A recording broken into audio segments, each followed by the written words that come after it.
Shout out to BWB, man. BWB. Shout out to BWB, man. You know what I'm saying? Bandwagon Buffs, right? Shout out to Bandwagon Buffs. Thank y'all for coming. BWB, baby.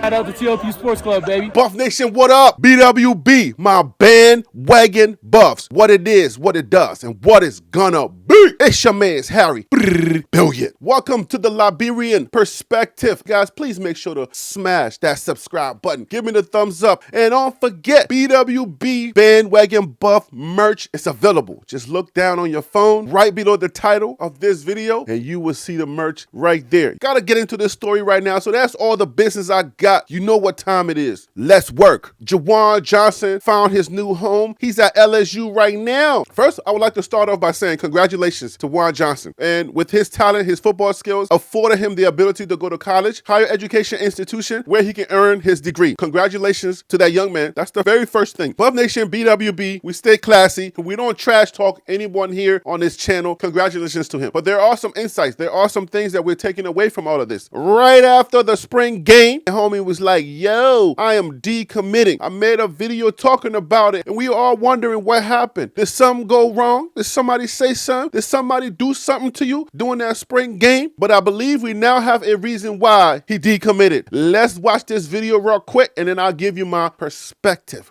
So I think the whole world's been waiting. Now is the time. Let me step out of the way and take it away, my man. I would like to announce that I will be coming to LSU. Let's go. Staying in the boot, man. Congratulations, man. Congratulations, man. What a cool time for you and your family. I know your mom's here, Mr. Miki, your Uncle Jerry. Yes. Real quick, let's start with you, Juwan. Tell me about what it was about LSU and what made you pledge today. It was really just the hometown, bro. Like just staying in Louisiana and making it great, honestly.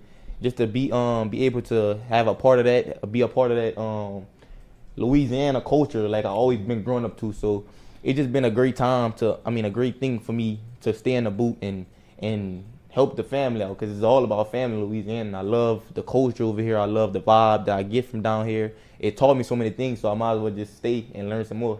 Okay, so there's a few things to take away from this video. Juwan now wants to play cornerback, the same position that Cormani McLean plays. Lockdown corner, media sensation, Cormani McLean is coming to the Buffs, okay? Juwan Johnson is a quarterback and a really good quarterback. I don't know if it's his height. They have some conversations. Maybe his coaches let him know you're not tall enough to be a quarterback, or you just don't have the arm strength. Whatever it is, maybe he has some conversations with some football heads and they let him know that even though you are a good quarterback, maybe you might want to think about playing another position. Whatever discussions they had, obviously we're not privy to it, but we know that we can read between the lines on why he left, on why he decommitted. So number 7 is an issue. You got Travis Hunter, you got Cormani McLean, 2 cornerbacks that are going to be the staple of Coach Prime's team. So now we have more insight. Like I always say, we got to read between the lines. There's a few clips that I cannot play because it has music in it, but I'll just break it down for you. He explains how special the number 7 is to him. It's very sentimental to him. The number 7 has to do with his mother's birthday and some other sentimental values that number 7 holds for him. So one thing is, Cormani McLean is number 7. Coach talks about you got to earn your jersey number. Cormani McLean is projected to be the number 1 cornerback in his class. If he's going to be taking number 7, then Juwan wanting to now be a cornerback and wanting number 7, that's going to be some conflict. So we can't have that. Was there a conversation about the number? Was there a conversation about being a cornerback? Coach Prime and Cormani McLean are almost like Coach Prime and Travis Hunter. Coach Prime loves his lockdown corners. Coach Prime is a gold jacket Hall of Famer cornerback. Even though he's also a slasher, he's the cornerback guy. So was there a conversation that was had between Coach Prime, Juan and his parents, coaches, whoever, advisors, whoever, about playing corner? How did that conversation go? I don't know how that conversation went. The fact that we're getting this information now is insight about why he left. It's really starting to make sense to us. There's some things that we're taking away from all of this. You were listed as athlete, also quarterback. He is now being listed as the number 1 cornerback in Louisiana. The number 1 cornerback. But with Coach Prime, you're not going to be the number 1 cornerback. The number 1 cornerback is going to be Cormani McLean, and then we're always going to talk about Travis Hunter. Even though he came out of high school a couple of years ago, you're not going to be number 1 cornerback. Not in this conversation. To be listed as as number one cornerback, you would have had to put in the work as a cornerback. So how are you listed as number one cornerback and you played quarterback? How do you make that determination? Because you are an athlete. We get it. You know how to play football and you are going to be great at other positions. That's why they say athlete. When they say athlete, that means that you are a double threat or that you can play most positions in football. You have a high football IQ. But when it comes to a skill position in football, in order for them to list you as number one, first of all, you need tape on you. Where is the tape that's going to prove that Juwan is a number one cornerback? You're not going to have tape to prove that you're a number one cornerback. And there are going to be cornerbacks that have played the position in Louisiana that's probably going to take issues with that because they played the position their whole high school career. Now, you may have gone to some camps and you may have done some drills, but that doesn't list you as number one cornerback. It takes away from the people that have been cornerbacks all this time. I believe Cormani McLean sent out a subliminal tweet after Juwan decommitted from Coach Prime. I believe he said, "Your boys are some lames," or something like that. Cormani McLean is the class of 2023. Juwan is class of 2024. He has one more year of high school. Juwan is going to have to come out and ball out in Louisiana to keep that number one spot. Because if there's any other corners in Louisiana that ball out more than him, he's going to lose that number one spot. He's currently listed as a 4-star. Cormani McLean is a 5-star. A lot of conversations could be had about who was going to be the best corner or who was going to have the corner position once he got there. He's 1 year out. Cormani McLean would have had 1 year in college under him. You're not coming in and taking his spot. It's possible that you're going to be riding the bench. If you don't ball out, you're losing that number one spot in Louisiana. There ain't going to be no favors. You're currently listed as number one corner, but now you're going to have to prove it. He's an athlete. I'm not saying this kid is not going to prove it. I'm just saying it's kind of weird to list somebody number one corner when they never played the position. You're going to have 1 year, so hopefully he proves it in that 1 year and does great. Hopefully it translates over at LSU. I'm definitely going to be watching. I'm definitely going to keep track of this story for sure. I don't know for sure, but I can only speculate that the conversation that they had to do with the jersey number and had to do with the cornerback position. And I don't know that conversation went great. Young man, just understand that nobody talking against you. You know this is sports. We're going to be hard on you. We're going to bring the hard questions. You understand what I'm saying? I wish you well in all of your endeavors and God bless you in everything you do. I'm going to leave it right there. Y'all know who I am. I'm Harry B. And that what you just heard right there was the Liberian Perspective, TLP Sports Club. Blah.